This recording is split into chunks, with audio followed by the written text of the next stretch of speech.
O engano na Avenida Paulista. E se a mulher que destruiu seu passado fosse forçada, 25 anos depois, a enfrentá-lo para garantir seu futuro? Nos penthouses iluminados que dominam a vibrante Avenida Paulista em São Paulo, uma traição cruel despedaçou um casamento que parecia perfeito. Um poderoso CEO do setor imobiliário, Roberto Drummond, repudia friamente sua esposa grávida, Elisa Ferraz, para consolidar seu poder ao lado de sua ambiciosa amante, Isabela Ribeiro. Ele a deixou sem nada além de um coração partido e o filho que ele jamais se incomodaria em conhecer. Mas o destino, como a Inquisição, tem uma memória longa e implacável. 25 anos depois, o Tribunal Federal de Justiça de São Paulo se torna o palco do acerto de contas definitivo. Um novo juiz, conhecido por sua integridade de ferro forjado, é designado para um caso histórico de fraude corporativa. A acusada é a implacável Isabela Drummond, né Ribeiro. O juiz é o magistrado Jaime Ferraz, o filho que Roberto abandonou. Fique conosco enquanto desvendamos uma história onde a balança da justiça é sustentada pela mão da vítima. Você acredita que existe a vingança perfeita? Conte-nos nos comentários se o juiz deveria assumir este caso.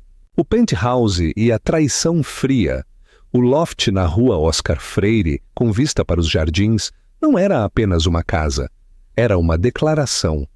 Eram mais de 2.000 metros quadrados de mármore de Carrara, janelas do chão ao teto e arte contemporânea que gritava poder consolidado. Este era o domínio de Roberto Drummond, o CEO e fundador da Drummond Global Brasil, um homem que havia devorado o mercado logístico e de fundos de investimento sul-americanos, com a mesma graça predatória que usava para se dirigir a um conselho de administração. Ao seu lado, o acessório perfeito para seu império era Elisa Ferraz de Drummond. Ela não era um produto do mundo dele. Ela era, ele pensava frequentemente, a última coisa genuína que ele possuía. Elisa, educada no elegante bairro dos Jardins, tinha uma inteligência serena e um calor que suavizava as arestas de Roberto. Ela dirigia 3 das fundações de caridade mais importantes da cidade, não pelas fotos, mas porque realmente acreditava em seu trabalho. Naquela noite, eles celebravam o evento anual da Fundação Drummond. Homens em ternos sob medida de alfaiataria italiana e mulheres com diamantes de lapidação brilhante enchiam o espaço, o ar espesso com o aroma da opulência e o sussurro de alianças estratégicas. Roberto, querido, um murmúrio melífluo cortou a conversa. Era Isabela Ribeiro, uma jovem e perspicaz analista de seu departamento de fusões e aquisições. Ela era tudo o que Elisa não era. Morena, com um olhar penetrante que não apenas olhava para você, mas o avaliava. Ela usava um vestido carmesim que parecia pintado em sua figura, um corte deliberado de cor em uma sala cheia de tons neutros elegantes. "Ei, Isabela, você fez um trabalho incrível com o fundo de Nova York", disse Roberto, sua voz um barítono profissional, mas seus olhos se detiveram uma fração de segundo demais. Elisa, parada por perto, sentiu um arrepio familiar de desconforto. Estava acontecendo há 6 meses, as noites que Roberto atribuía a fechar o mercado asiático. Os repentinos telefonemas sussurrados na varanda. A maneira distante, quase clínica, com que ele havia começado a olhá-la. Ela levou uma mão à barriga, uma curva pequena e quase imperceptível. Era o segredo deles, sua âncora. Ela estava grávida de 3 meses.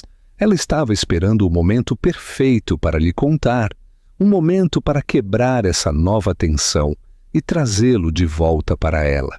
Mais tarde, naquela noite, Depois que o último convidado se retirou, Elisa encontrou Roberto em seu escritório, olhando para o skyline de São Paulo. As luzes da cidade se refletiam em seus olhos, mas ele parecia não ver nada.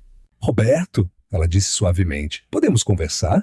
Estou ocupado, Elisa. Este acordo de Singapura pode esperar, ela disse, sua voz agora mais firme. Ela caminhou e parou na frente dele, bloqueando sua visão. Eu tenho algo para te dizer. Algo maravilhoso, não é? Ele a encarou, sua expressão indecifrável. O que é? Elisa respirou fundo.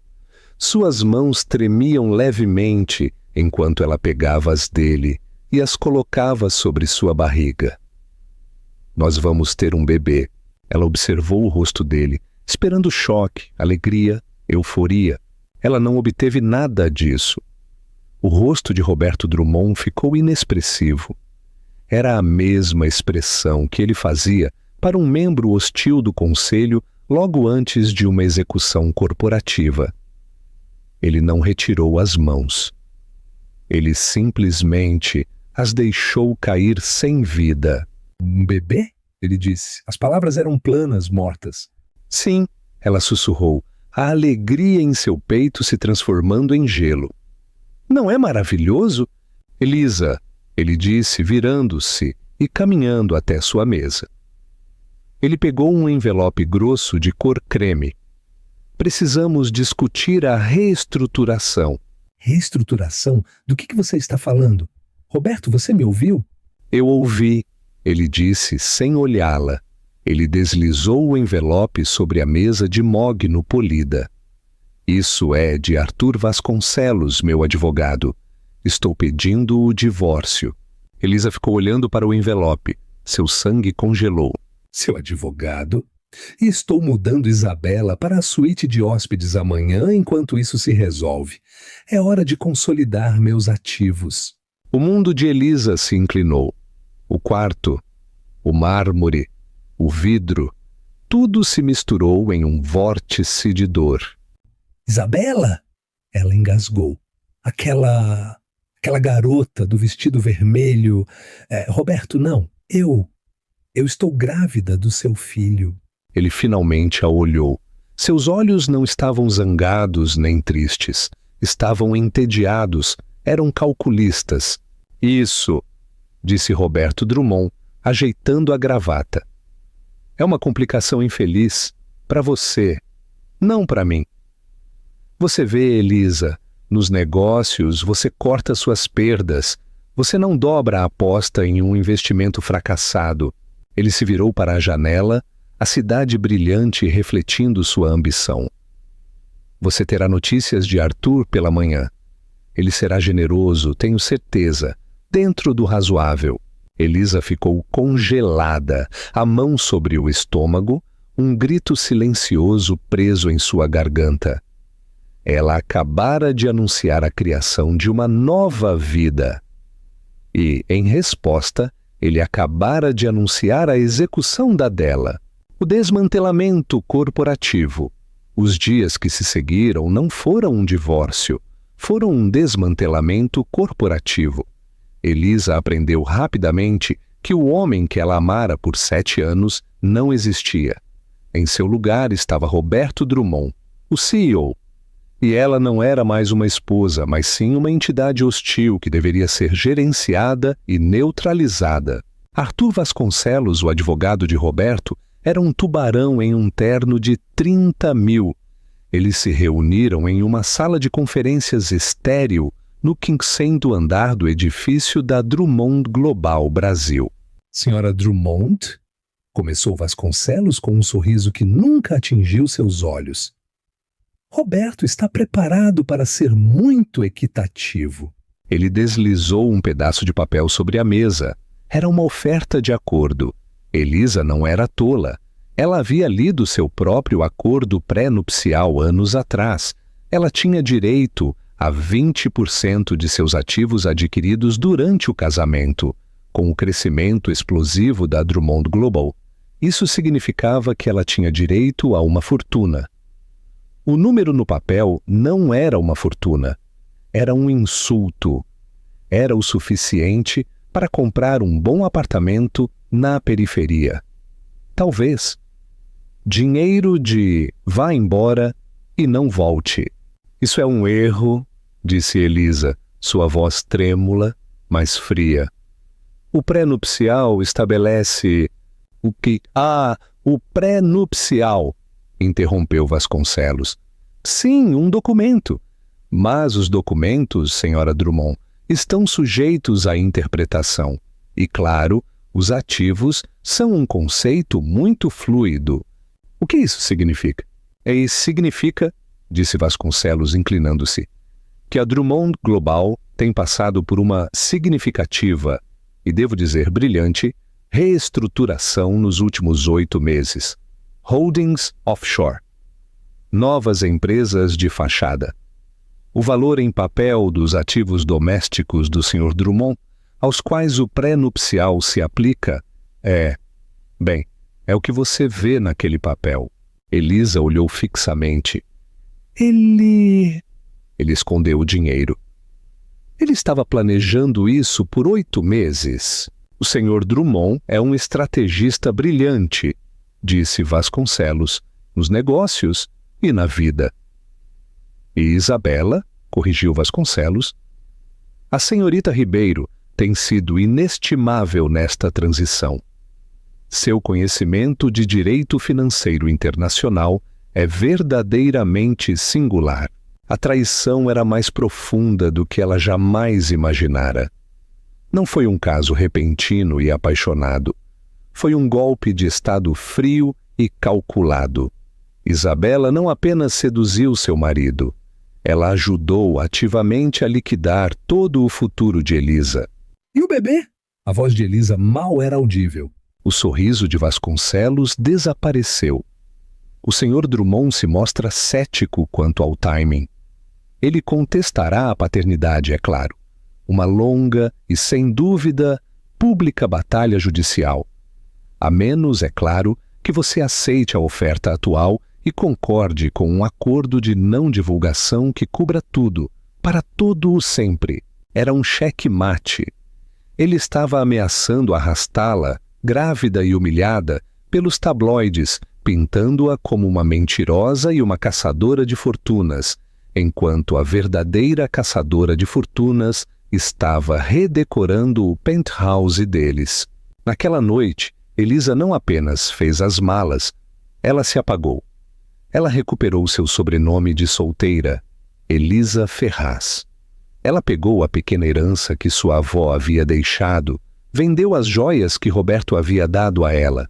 De qualquer forma, elas pareciam veneno em sua pele.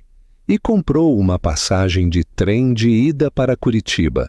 Enquanto o trem partia da Estação da Luz, ela viu a Torre Drummond Global, a torre dele, recuando no skyline.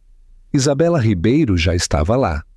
Fotos de paparazzi a haviam capturado se mudando, não pela entrada de serviço, mas pelo lobby principal, ousada e triunfante. 2 dias depois que Elisa chegou a Curitiba, o divórcio foi finalizado. Ela assinou os papéis em um cartório lotado que cheirava a café velho. 7 meses depois, em um pequeno hospital no bairro de Santa Felicidade, Elisa Ferraz deu à luz um filho. Ele tinha os olhos dela, mas o queixo, determinado de Roberto. Ela o abraçou. A dor e a humilhação do último ano desapareceram em um amor feroz e protetor. Olá, Jaime, ela sussurrou beijando sua testa. Jaime Ferraz, somos só você e eu prometo que nunca deixarei ninguém te machucar. Vou te ensinar tudo sobre integridade, justiça e honra. Todas as coisas que ele nunca conheceu. 25 anos de contraste. A forja do juiz. O império de Roberto e Isabela Drummond cresceu e se tornou um colosso. A Drummond Global Enterprises, agora com Isabela como CEO, tornou-se notória por sua expansão implacável. Eles compravam concorrentes, os despojavam de seus ativos e demitiam milhares, enquanto sua riqueza pessoal disparava para dezenas de bilhões. Eles tiveram uma filha, Sophia Drummond, criada por uma equipe de babás e que se tornou um rosto notório da imprensa de fofoca, famosa por suas aparições desastrosas em reality shows e seus hábitos com drogas de grife. A vida de Roberto era uma fortaleza de vidro e aço, opulenta, impressionante e absolutamente fria. Raramente, se é que alguma vez ele pensou no filho que havia descartado como um investimento fracassado. No Paraná, a vida foi construída sobre uma fundação diferente. Elisa Ferraz criou Jaime em um modesto apartamento de 2 quartos no bairro de Batel. Ela trabalhou como assistente jurídica durante o dia e se matriculou na Faculdade de Direito da Universidade Federal do Paraná à noite. Ela não apenas se tornou advogada, ela se tornou uma guerreira. Elisa se juntou à Sociedade de Assistência Jurídica, lutando contra locatários abusivos, pelos inquilinos, pelos cônjuges em casos de abuso doméstico, por todas as pessoas que os Roberto Drummonds do mundo esmagavam sem pensar 2 vezes. Ela nunca envenenou Jaime contra o pai, simplesmente lhe disse a verdade, uma vez, quando ele era adulto o suficiente para perguntar se seu pai. Ela lhe disse uma noite na hora do jantar, quando ele tinha 12 anos.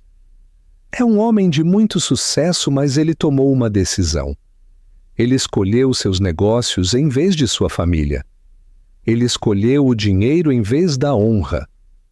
Essa é a vida dele, não a nossa. Essa conversa acendeu um fogo em Jaime. Ele viu a exaustão de sua mãe, sua dignidade tranquila, sua luta implacável pelas pessoas que não tinham ninguém. Ele não queria o dinheiro de seu pai, nem seu sobrenome. Ele queria desfazer o que seu pai representava. Ele herdou o intelecto afiado e a ambição de Roberto, mas os filtrou através da profunda empatia e do inabalável senso de justiça de Elisa. Jaime era brilhante. Ele se formou em primeiro lugar em sua turma. Ele ganhou uma bolsa de estudos integral para a Universidade de São Paulo e depois se mudou para a capital. Ele não foi para o direito corporativo, onde poderia ter dado seu preço. Ele se juntou ao Ministério Público Federal no Tribunal Federal de Justiça. Ele queria estar na arena. Jaime Ferraz tornou-se um promotor conhecido por sua precisão cirúrgica e sua absoluta falta de medo. Ele não apenas processava, ele desmantelava. Sua especialidade eram os crimes financeiros complexos. Ele adorava desmantelar os criminosos de colarinho branco, arrogantes e intocáveis, que acreditavam que a lei era para outras pessoas. Seu sucesso foi meteórico. Após 8 anos como promotor, sua reputação de integridade e intelecto era tão profunda que, quando uma vaga se abriu no Banco Federal do Tribunal Federal de Justiça, seu nome estava no topo da lista. Aos 34 anos, Jaime Ferraz se tornou um dos juízes federais mais jovens nomeados na história recente do Brasil. O ilustríssimo magistrado Jaime Ferraz comprou para sua mãe um belo apartamento na área de Higienópolis, com vista para a mesma cidade que uma vez havia sido sua prisão. No dia de sua posse, Elisa estava na sala lotada, seus olhos marejados de lágrimas enquanto seu filho vestia a toga preta. Ele era a encarnação viva e respiratória de sua vitória. Jaime nunca usou o nome de seu pai, nunca o contatou. Para ele, Roberto Drummond era apenas mais uma manchete, um símbolo da corrupção que ele havia jurado combater. Era um fantasma, um conto de advertência. Ele não tinha ideia de que o fantasma estava prestes a caminhar para sua sala de justiça. A ruína da Imperatriz, a queda de Isabela Drummond, não aconteceu de repente. Foi uma obra-prima de arrogância, uma morte por 1000 cortes, todos auto-infligidos, Como co da Drummond Global Brasil, Isabela era o verdadeiro motor da empresa. Roberto havia se tornado a figura de proa, o leão envelhecido, que desfrutava da reputação enquanto Isabela fazia o trabalho sujo. Ela era mais ousada que Roberto, mais imprudente. Ela não apenas dobrava as regras, ela as reescrevia. Seu grande projeto era a Iniciativa Fênix, uma aquisição multibilionária de empresas de energia sustentável em toda a América do Sul. Destinava-se a lavar a imagem da Drummond Global e ser sua conquista culminante. Mas a Iniciativa Fênix era uma mentira. As empresas que Isabela estava adquirindo eram, em sua maioria, sem valor. Eram empresas de fachada, muitas das quais ela controlava secretamente através de um labirinto de contas offshore, registradas no Panamá e nas Ilhas Cayman. Ela não estava comprando ativos. Ela estava desviando o capital da Drummond Global diretamente para seus próprios bolsos. Era uma fraude surpreendentemente complexa. A denúncia, o primeiro fio, foi puxada por um jovem e faminto analista da CVM, Comissão de Valores Mobiliários. Um algoritmo sinalizou uma transferência bancária irregular de 50 milhões de reais para uma holding panamenha chamada Apex Solutions, uma entidade que parecia não ter funcionários nem escritório. A CVM começou a investigar. Eles o fizeram por 2 anos. O que encontraram foi uma empresa criminosa tão vasta que os chocou. Eles encaminharam o caso ao Ministério Público Federal, o antigo terreno de Jaime Ferraz. Os federais construíram seu caso com o mesmo cuidado meticuloso que o próprio Jaime teria usado. Eles convenceram um contador júnior aterrorizado a cooperar. Eles obtiveram escutas telefônicas. Eles rastrearam o dinheiro do Panamá até um cofre privado em Genebra. Tudo sob um pseudônimo, I. Rossi. A acusação foi explosiva. Isabela Drummond foi presa pela Polícia Federal em sua mesa favorita, no restaurante The Oimi, no meio do almoço. Ela foi acusada de 28 crimes de fraude, lavagem de dinheiro e conspiração. A mídia enlouqueceu. Era o maior caso de colarinho branco da década. E então veio a distribuição judicial. O caso, o Estado contra Isabela Drummond, foi distribuído por sorteio aleatório. Ele pousou na mesa do ilustríssimo magistrado Jaime Ferraz. Jaime viu o nome no arquivo. Drummond. Seu coração não parou. Simplesmente ficou frio. Era ela, a mulher do vestido vermelho. A mulher que havia ajudado a destruir sua mãe e os jogado na escuridão. Sua secretária, uma jovem chamada Sara, olhou para ele. Excelência, o senhor sabe quem ela é, não sabe? É a esposa de Roberto Drummond. Isso vai ser um circo. Jaime olhou para o arquivo. Ética. A lei era clara. Qualquer aparência de parcialidade era motivo de impedimento. E este era o pai de todos os vieses. Ele deveria se declarar impedido. Deveria entregá-lo ao juiz Martins ou ao juiz Chen. Era o seguro, o simples, o ético. Ele pensou em sua mãe trabalhando em 3 empregos enquanto ele era um bebê. Pensou nela chorando à noite quando pensava que ele estava dormindo. Pensou no rosto presunçoso e triunfante de Isabela Drummond na capa da Forbes Brasil. E então ele pensou em seu juramento: administrar a justiça sem respeitar as pessoas e fazer igual direito ao pobre e ao rico. Eu posso ser imparcial. Eu sei que posso. Eu serei mais duro comigo mesmo, mais rigoroso, mais exigente do que qualquer outro juiz. Eu não darei a ela um pingo de viés, nem a favor, nem contra. Eu serei o instrumento puro e incorrupto da lei. Eu mostrarei a ela e ao mundo como era a verdadeira justiça. Sara, disse Jaime, sua voz calma e firme.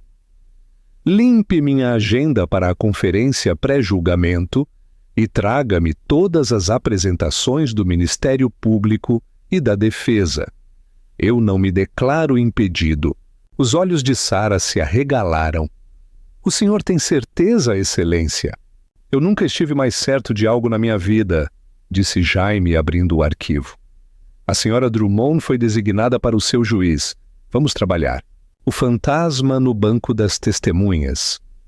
O Tribunal Federal de Justiça era uma fortaleza de justiça. A sala 26B, a sala de Jaime, era um grande salão com painéis de carvalho e estava lotado. O julgamento de Isabella Drummond era o ingresso mais cobiçado da cidade. Isabella Drummond entrou flanqueada por uma equipe legal de alto preço. Ela parecia diminuída, a triunfante COO, desaparecida. Em seu lugar, uma mulher em um austero terno bege, seu cabelo escuro preso com força. Ela parecia pálida, mas seus olhos ainda eram desafiadores. Ela examinou a sala.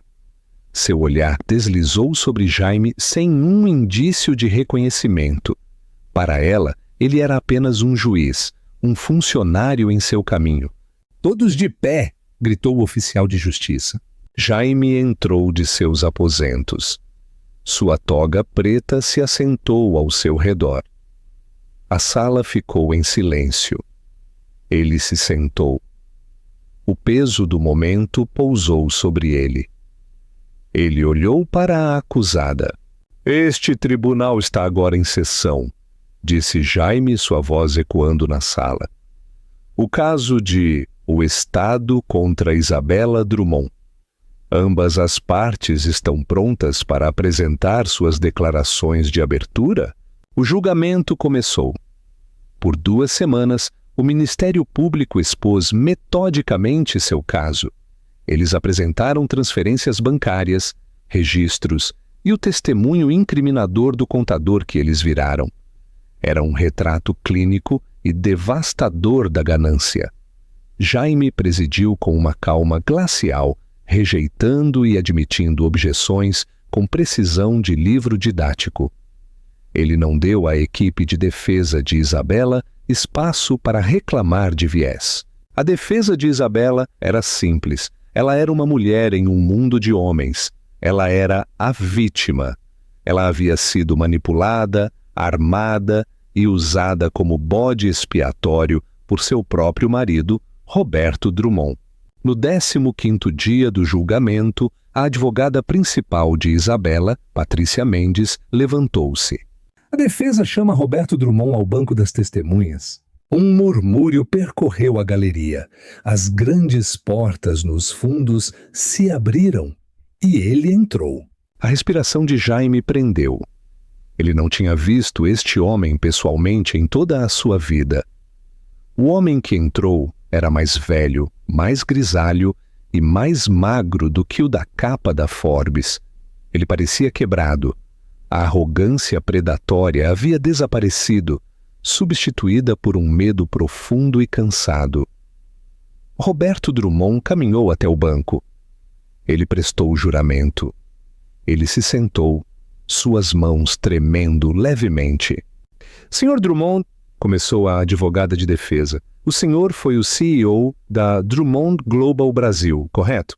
"E sim", disse Roberto, sua voz trêmula. "Isabella, sua esposa, era sua cocô?" "Sim." "Quem, Sr. Drummond? Estava realmente no comando?" Durante as 4 horas seguintes, a defesa pintou Roberto como uma figura de proa, fraca e distante. Um homem que há muito havia perdido o controle de sua própria empresa. E então eles o pintaram como um conspirador que, ao saber da investigação da CVM, havia plantado provas para fazer de Isabella a única bode expiatório.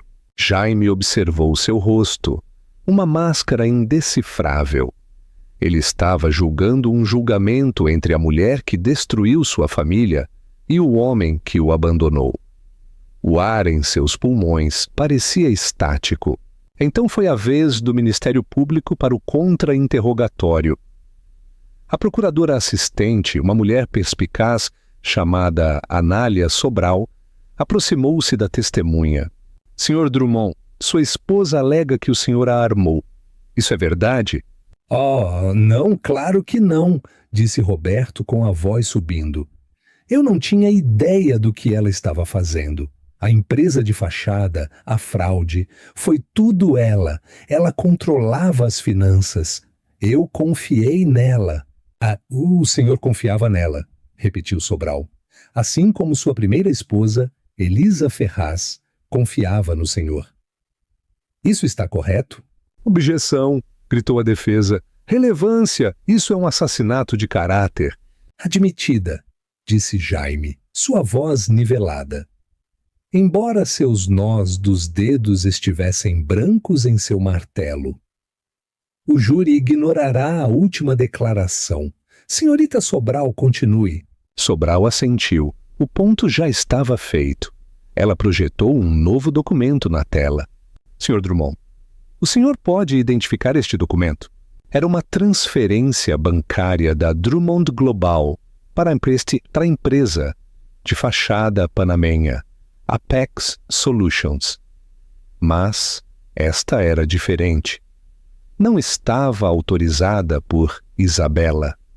Estava autorizada por R.D. Drummond. Roberto olhou fixamente. Eu não me lembro disso. Essa é a sua assinatura, não é? Pressionou Sobral. Parece que sim, mas Isabela, ela lidava com tudo isso. Ela deve ter falsificado. Então seu testemunho, disse Sobral, é que o senhor é um co-conspirador ou um completo idiota? Qual dos dois é, senhor Drummond? Objeção. Admitida, disse Jaime. Ele olhou para o pai. O homem no banco era um mentiroso, um covarde e um tolo. Ele era patético. Toda a raiva que Jaime havia contido por 25 anos simplesmente evaporou. Foi substituída por uma pena fria e vazia. Este era o homem que sua mãe havia amado. Este era o homem que o havia descartado. Ele não era nada. O julgamento continuou. Mas, enquanto Jaime observava a dinâmica entre Roberto e Isabela, duas cobras devorando-se mutuamente no banco das testemunhas, ele não tinha ideia de que a verdadeira reviravolta, aquela que quebraria o caso e sua própria compostura, ainda estava por vir. O arquivo vintage da vingança. O julgamento estava em sua terceira semana. O testemunho de Roberto Drummond havia prejudicado a defesa, mas também o havia implicado, criando um cenário de dois executivos corruptos. A defesa de Isabela apoiava-se na ideia de que ela era o bode expiatório. O júri parecia confuso. Foi então que o Ministério Público anunciou uma testemunha de refutação surpresa. O Estado chama Maria Santos ao banco das testemunhas. Uma mulher pequena e nervosa de cerca de 60 e poucos anos entrou na sala. Ela parecia aterrorizada. Quem é essa? Sussurrou Isabela em pânico para sua advogada. Senhora Santos, onde a senhora foi empregada nos últimos 30 anos? Eu fui assistente executiva, disse Maria, sua voz suave. Na Drummond Global Enterprises. E para quem a senhora trabalhou especificamente? No início, eu trabalhei para o senhor Drummond. Depois fui designada para a senhorita Ribeiro quando ela foi promovida. Isabela Drummond ficou branca. Você foi a assistente pessoal de Isabela Rossi? Sim, por 28 anos. Eu me aposentei há 2 anos, pouco antes de tudo isso. Senhora Santos, disse Sobral, caminhando lentamente em direção ao banco. Durante seu tempo como assistente da senhora Drummond, a senhora estava ciente de seus negócios financeiros. Objeção, gritou a defesa. Privilégio, hearsay. A testemunha pode testemunhar sobre suas próprias observações, advogada, disse Jaime, seus olhos fixos em Maria. Rejeitada. Prossiga, senhorita Sobral. Eu vi coisas, disse Maria, suas mãos tremendo. Eu gerenciei seus calendários privados, suas viagens privadas e seus arquivos privados. Coisas que não estavam no servidor da empresa. E o que havia nesses arquivos? Ela era muito particular. Ela guardava livros de contabilidade, os reais, não os que ela dava aos contadores. Ela tinha um cofre privado atrás de um quadro em seu escritório. Ela me fez esvaziá-lo quando soube que a CVM estava investigando. Ela me disse para triturar tudo. E a senhora o fez? Perguntou Sobral. Maria respirou fundo e trêmula. Não. Eu não consegui. O que ela estava fazendo estava errado. Ela não era uma boa pessoa. Ela demitiu meu filho da sala de correspondência porque ele ficou doente por uma semana. Ela simplesmente o jogou fora. Depois que eu dei 25 anos a ela, eu guardei uma cópia de tudo em um disco rígido. Eu entreguei ao FBI na semana passada. A sala de justiça explodiu. Isabela avançou gritando: "Cachorra mentirosa! Você era uma secretária! Paga! Ordem!" Jaime bateu seu martelo. "Ordem neste tribunal! Senhora Drummond, mais um acesso como esse, e a senhora será considerada em desacato. Controle sua cliente, advogada." Isabela foi forçada a voltar para seu assento por seus advogados. Seu rosto, uma máscara de ódio puro. Sobral sorriu um sorriso frio e fino. "O Ministério Público deseja apresentar como prova a peça 44B do Povo, o livro Razão Rossi. Era um arquivo digital, projetado nas grandes telas. Era o sonho de um contador forense. Detalhava cada transferência fraudulenta, cada empresa de fachada, cada suborno. Era uma confissão inegável e irrefutável de sua culpa na fraude Fênix. O caso de Isabela havia terminado. Jaime observou impassível. A justiça estava sendo feita. Mas espere, disse Sobral. Tem mais. Senhora Santos, a senhora pode nos indicar a pasta rotulada como arquivo? Maria assentiu. Sim, pasta vintage. Sobral clicou. A pasta se abriu. Continha apenas uma subpasta. Estava rotulada como Acordo FE. Roberto Drummond, que estava sentado na primeira fila como testemunha material, levantou-se de um salto. "O que é isso?" "Sente-se, Sr. Drummond", ordenou Jaime, sua voz rachando pela primeira vez. A sala de justiça estava em silêncio. Jaime ficou olhando para a pasta, seu coração batendo contra suas costelas tão forte que ele pensou que elas poderiam quebrar. EF 9. Elisa Ferraz. "Senhorita Sobral", disse Jaime, sua voz um sussurro forçado. "Qual é a relevância deste arquivo, Excelência?"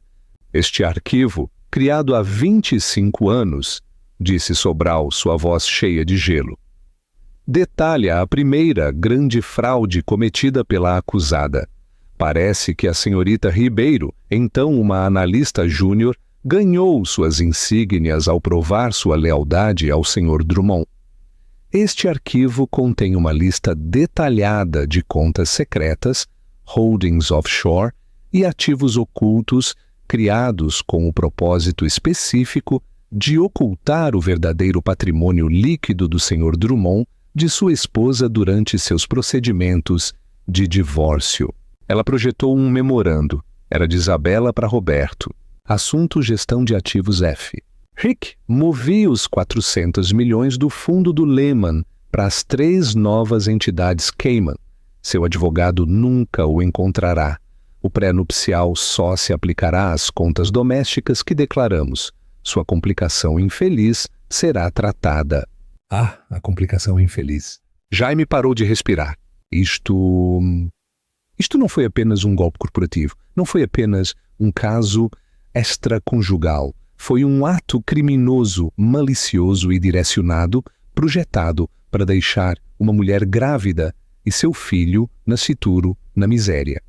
Esta mulher, Isabela, não apenas roubou o marido. Ela roubou o futuro de sua mãe. Ela roubou o futuro dele. Ele olhou para Roberto Drummond. Seu pai estava olhando para a tela. seu rosto cinzento. Ele parecia genuinamente chocado. Parecia que ele também havia sido traído. Ele sabia que eles estavam escondendo dinheiro, mas claramente nunca soube como Isabela o havia feito ou quão completa foi a decepção. Ele a havia deixado lidar com isso, e ela o havia feito com uma eficiência sociopática brutal. Jaime olhou para o júri. Eles estavam olhando, horrorizados. Ele olhou para a acusada. Isabela Drummond não era mais desafiadora. Ela estava olhando para a tela, não com raiva, mas com um estranho orgulho frio, como se admirasse sua própria obra. E então, Jaime cometeu o erro de olhar para a galeria. Na última fila, uma mulher se levantou. Ela era elegante, seu cabelo de um prateado de bom gosto, seu rosto gravado com uma vida de luta e dignidade. Era sua mãe, Elisa Ferraz. Ela estava assistindo ao julgamento todos os dias, sentada nos fundos, uma observadora silenciosa e anônima. Jaime sabia que ela estava lá.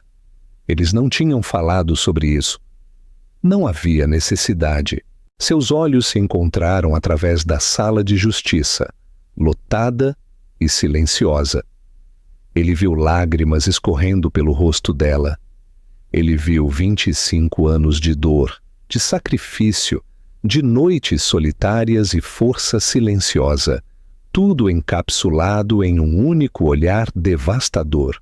A sala de justiça, os advogados, o júri, todos desapareceram. Havia apenas sua mãe e a mulher que tentou destruí-los.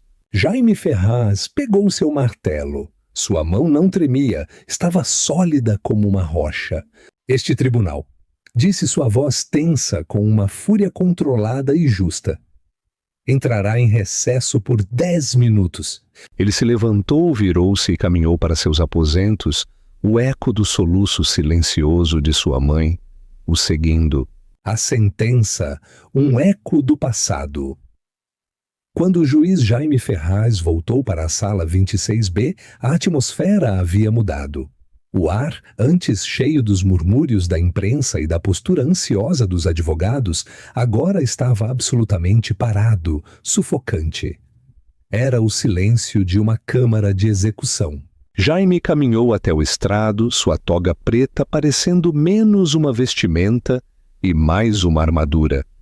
Ele se sentou e o peso de seu cargo pousou sobre ele, uma pressão familiar e reconfortante. Ele não era mais o filho. Ele era o tribunal. Ele olhou para a mesa da defesa. A advogada principal de Isabela, Patrícia Mendes, parecia cinzenta. O livro Razão Rossi e o arquivo do acordo FE não apenas destruíram seu caso, eles o vaporizaram. A defesa tem um argumento final? Perguntou Jaime. Sua voz, um tom plano e neutro, que ecoou na sala em forma de sepultura. Mendes levantou-se, seus movimentos rígidos. Ela não podia refutar a evidência. Ela não podia alegar inocência. Tudo o que lhe restava era um apelo desesperado.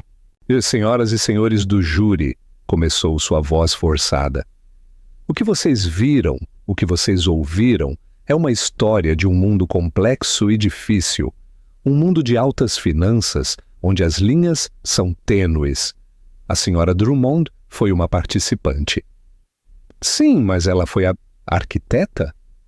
Ou ela foi um produto de um ambiente criado pelo homem, sentado naquela primeira fila? Roberto Drummond? Ela era ambiciosa? Sim, ela era cruel. Sim, mas foi tudo ela. Ou ela foi, no final, aquela que ficou com o fardo por uma geração de má gestão corporativa? Encontrem a dúvida razoável nisso. Ela se sentou. Foi fraco, patético, e todos sabiam disso. Então a promotora, Anália Sobral, levantou-se. Ela caminhou não para o júri, mas para o centro da sala, parando diretamente entre Isabela e Roberto. Dúvida razoável, começou sua voz um chicote. Vamos falar sobre o que é razoável. É razoável acreditar que a acusada criou acidentalmente 2 dúzias de empresas de fachada? É razoável acreditar que ela acidentalmente desviou 4 bilhões de reais de sua própria empresa? É razoável acreditar que o livro Razão Rossi, uma confissão meticulosa e detalhada de cada um de seus crimes, é uma obra de ficção? Ela caminhou até o júri. A defesa quer que vocês vejam linhas tênues. Permitam-me esclarecê-las. A acusada Isabella Drummond é uma predadora. Ela tem sido durante toda a sua carreira. Vimos a prova. Vimos o arquivo rotulado como Acordo F. Vimos como ela começou sua carreira conspirando para fraudar criminalmente uma mulher grávida para deixá-la e seu filho nascituro na miséria para seu próprio ganho pessoal. Isso não é uma linha tênue, isso é um padrão. Isso é quem ela é. O que ela fez a Elisa Ferraz há 25 anos foi o modelo para o que ela fez à Drummond Global. A única diferença foi a escala. Ela apontou para a Isabella. Ela não é um produto de seu ambiente. Ela é o ambiente. Ela é a podridão. Toda a sua vida, todo o seu império, é uma fraude. E hoje essa fraude termina. Encontrem a culpada. Encontrem a culpada nos 28 crimes. Enviem uma mensagem de que a lei não é apenas para o pobre ou o fraco. Enviem uma mensagem de que os titãs podem cair. E eles devem. Jaime entregou suas instruções ao júri. Eram 23 rios, a espera foi agonizante. Às 0004 a campainha tocou, o júri tinha um veredito. Eles levaram 58 minutos. Todos de pé? A sala estava elétrica. Senhor presidente, disse Jaime, sua voz firme, o júri chegou a um veredito? Chegamos, Excelência, na acusação de conspiração para cometer fraude. Como o senhor encontra? O presidente respirou fundo. Culpada. Um som metade engasgo, metade soluço. Saiu da garganta de Isabella. Acusação por acusação. O presidente leu o veredito para os 28 crimes. Cada culpada foi uma martelada, um prego no caixão da vida de Isabella. Roberto Drummond afundou em seu assento, a cabeça entre as mãos. Um homem vendo seu próprio nome ser cinzelado em uma lápide. Quando o último culpado foi lido, a sala ficou em silêncio. Isabella não chorava mais, ela estava simplesmente vazia. Jaime olhou para a mãe. Elisa Ferraz tinha os olhos fechados. Uma única lágrima, uma lágrima de 25 anos, traçava lentamente um caminho de justificação em sua bochecha. A sentença, ele disse olhando para a mesa da defesa. Será amanhã de manhã às 10 horas. Ele bateu o martelo. Este tribunal entra em recesso. O despertar do Titã. Conclusão. Significativa. Na manhã seguinte, a atmosfera era diferente. Não se tratava mais de culpa ou inocência. Tratava-se do preço. Isabella Drummond foi conduzida, não em um terno bege sob medida, mas em um macacão laranja, mal ajustado, de emissão padrão. A inversão de poder era absoluta. Este tribunal está agora em sessão para a sentença da acusada, Isabella Drummond, anunciou Jaime. Isabella se levantou, suas correntes tilintando.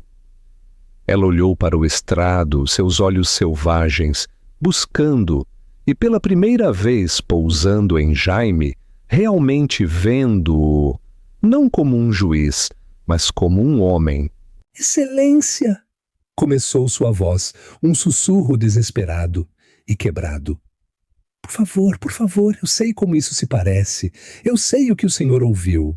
Mas isso não fui só eu. Eu era ambiciosa, sim. Eu cometi erros terríveis. Mas era o mundo em que eu estava. Era um mundo de homens. Eu fiz o que tinha que fazer para sobreviver. Roberto, ele exigiu isso. Ele exigiu sucesso. Ele me pressionou. Eu tenho uma filha, Sofia. Ela precisa de mim. Ela está com problemas. Por favor, Excelência, eu imploro por clemência. Não tire minha filha de mim. Ela desabou em sua cadeira, soluçando. Jaime olhou para ela, seu rosto uma máscara. Ele deixou o som de seus soluços encher a sala por um momento longo e frio. Clemência! Disse Jaime, sua voz tranquila, mas cortou a sala. A senhora pede clemência por sua filha, um poderoso apelo. Ele fez uma pausa, seus olhos fixos nos dela. O conceito de clemência, senhora Drummond, implica um entendimento compartilhado de justiça, e a justiça é uma dívida que deve ser paga. Jaime pegou o documento, o arquivo do acordo efebo. A senhora era uma analista júnior, não estava sobrevivendo em um mundo de homens. A senhora foi uma arquiteta, viu um alvo, uma mulher grávida, e viu uma oportunidade. A senhora viu uma maneira de provar seu valor ao destruir uma vida antes que ela pudesse sequer começar. A senhora não apenas fraudou uma empresa, senhora Drummond. A senhora construiu toda a sua carreira sobre a terra queimada da vida de outras pessoas. Isabela olhou para cima, confusa. O quê? O que isso tem a ver com... Tem tudo a ver com isso. A voz de Jaime de repente ecoou. A calma judicial quebrou, revelando a fúria justa por baixo.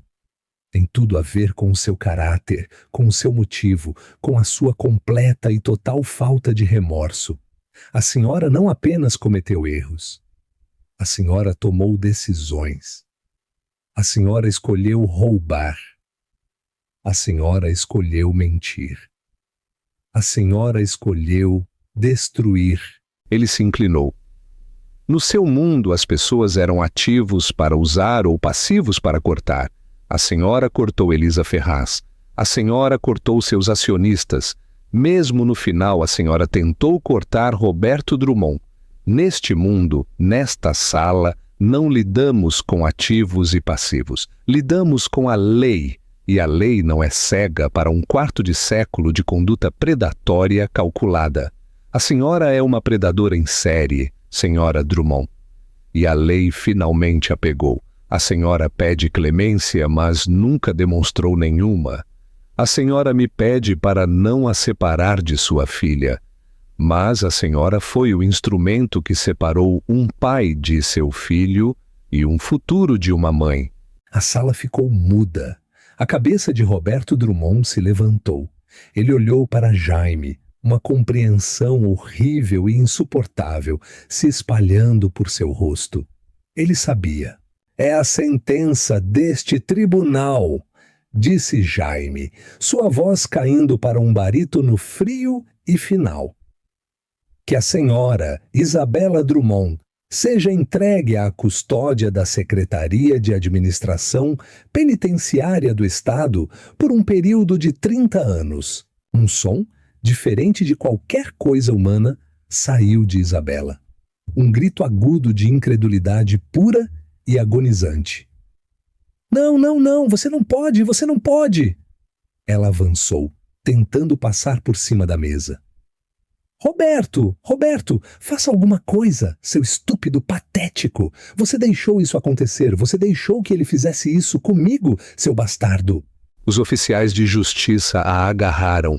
Eles a arrastaram para fora da sala, seus gritos ecoando. Este tribunal entra em recesso, disse Jaime, sua voz levemente trêmula. Ele bateu o martelo, ele se encostou na porta de seus aposentos, suas mãos tremendo, sua toga parecendo incrivelmente pesada. Tinha acabado. Ele abriu a porta lateral privada e caminhou para o longo e vazio corredor de mármore. Ele precisava de ar. Ele precisava de sua mãe. Jaime parou. Seu sangue congelou. Roberto Drummond estava a 6 metros de distância. Seu rosto um naufrágio de lágrimas e confusão. Jaime, meu Deus, é você? Você é. Jaime apenas olhou para ele. Roberto tropeçou para a frente. Eu sinto muito.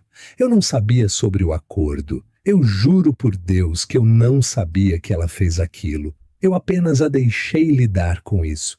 Eu nunca soube. O senhor sabia que ela estava grávida, disse Jaime, sua voz plana, morta. Sim, mas O senhor sabia que estava abandonando seu filho. O senhor sabia que estava deixando sem nada. O senhor sabia, disse Jaime, dando um passo em direção a ele. O resto, a empresa de fachada, a fraude, isso é apenas papelada. O senhor assinou a execução. Ela apenas segurou o machado. Por favor, sussurrou Roberto com lágrimas escorrendo pelo rosto. Ele parecia patético, uma casca do titã da capa da Forbes. Por favor, filho, podemos conversar? Eu posso pelo menos te conhecer? Eu posso consertar isso. O dinheiro, o que sobrou, é seu. É dela. Eu posso te dar tudo. Ele estava tentando comprá-lo, afinal, ele ainda estava tentando fazer um acordo, escrever um cheque. Jaime sentiu um vazio frio e final. A raiva havia desaparecido. O ódio havia desaparecido. Havia apenas o nada. O senhor não tem nada que eu queira, disse Jaime. O senhor não está arrependido, Sr. Drummond. O senhor está simplesmente encurralado. O senhor está sozinho e perdeu. Jaime deu as costas para ele. No outro extremo do longo corredor, parada em um feixe de luz brilhante das grandes janelas arqueadas, estava Elisa Ferraz. Ela não estava chorando. Ela não estava sorrindo. Ela estava simplesmente esperando, como sempre esteve. Ele caminhou pelo corredor, seus passos ecoando, cada um deixando seu passado para trás. Ele passou pelo fantasma de Roberto Drummond, que havia se encolhido contra um pilar, um homem apagado por suas próprias decisões. Jaime caminhou diretamente para sua mãe. Ele olhou para ela, para as linhas de força e sacrifício gravadas ao redor de seus olhos, e os 25 anos de calma judicial, de aço de promotor, de um coração de filho protegido, finalmente se quebraram. Seu rosto se enrugou. Mamãe, ele sussurrou. Sua voz se tornou um nó. Ela não o abraçou. Não no início. Ela simplesmente levantou as mãos e acariciou seu rosto, suas palmas quentes e familiares. Ela olhou em seus olhos, não como uma juíza, mas como para seu filho. Meu filho, disse ela, sua voz suave, mas inquebrável. Meu Jaime, você trouxe a justiça. Ela finalmente o abraçou e ele se agarrou a ela, o juiz federal se apoiando em sua mãe. Acabou, querido, ela sussurrou, acariciando seu cabelo. Acabou, vamos para casa. Juntos, mãe e filho saíram do Tribunal Federal de Justiça, suas sombras longas sob a luz da tarde. Eles não olharam para trás, e assim, os pecados do pai não foram visitados sobre o filho. Eles foram julgados por ele. Roberto Drummond perdeu sua empresa, sua esposa e o filho que nunca conheceu, tudo em um golpe devastador. Isabela aprendeu que uma vida construída sobre o engano sempre acabará por desmoronar. E o magistrado Jaime Ferraz e sua mãe Elisa finalmente fecharam uma ferida de 25 anos, provando que os impérios mais fortes não são construídos sobre o dinheiro ou o poder, mas sobre a integridade e a verdade, interação e chamada à ação. O que você acha? Você acha que o juiz Jaime tomou a decisão correta ao não se declarar impedido, mesmo que fosse sua própria madrasta? Ou você acha que a justiça deve ser sempre totalmente cega, independentemente do custo pessoal? Deixe-nos sua opinião abaixo nos comentários e compartilhe esta história com um amigo que precise de um lembrete de que a vingança, às vezes, é servida com uma toga preta. Não se esqueça de se inscrever para mais histórias de justiça da vida real. O engano na Avenida Paulista. E se a mulher que destruiu seu passado fosse forçada, 25 anos depois, a enfrentá-lo para garantir seu futuro? Nos penthouses iluminados que dominam a vibrante Avenida Paulista em São Paulo, Uma traição cruel despedaçou um casamento que parecia perfeito. Um poderoso CEO do setor imobiliário, Roberto Drummond, repudia friamente sua esposa grávida, Elisa Ferraz, para consolidar seu poder ao lado de sua ambiciosa amante, Isabela Ribeiro.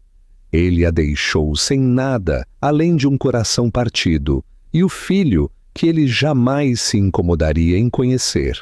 Mas o destino, como a Inquisição, tem uma memória longa e implacável. 25 anos depois, o Tribunal Federal de Justiça de São Paulo se torna o palco do acerto de contas definitivo. Um novo juiz, conhecido por sua integridade de ferro forjado, é designado para um caso histórico de fraude corporativa. A acusada é a implacável Isabela Drummond, né Ribeiro. O juiz é o magistrado Jaime Ferraz, o filho que Roberto abandonou. Fique conosco enquanto desvendamos uma história onde a balança da justiça é sustentada pela mão da vítima. Você acredita que existe a vingança perfeita? Conte-nos nos comentários se o juiz deveria assumir este caso. O penthouse e a traição fria, o loft na rua Oscar Freire, com vista para os jardins, não era apenas uma casa, era uma declaração. Eram mais de 2.000 metros quadrados de mármore de Carrara, janelas do chão ao teto e arte contemporânea que gritava poder consolidado. Este era o domínio de Roberto Drummond, o CEO e fundador da Drummond Global Brasil, um homem que havia devorado o mercado logístico e de fundos de investimento sul-americanos, com a mesma graça predatória que usava para se dirigir a um conselho de administração. Ao seu lado, o acessório perfeito para seu império era Elisa Ferraz de Drummond. Ela não era um produto do mundo dele. Ela era, ele pensava frequentemente, a última coisa genuína que ele possuía. Elisa, educada no elegante bairro dos Jardins, tinha uma inteligência serena e um calor que suavizava as arestas de Roberto. Ela dirigia 3 das fundações de caridade mais importantes da cidade, não pelas fotos, mas porque realmente acreditava em seu trabalho.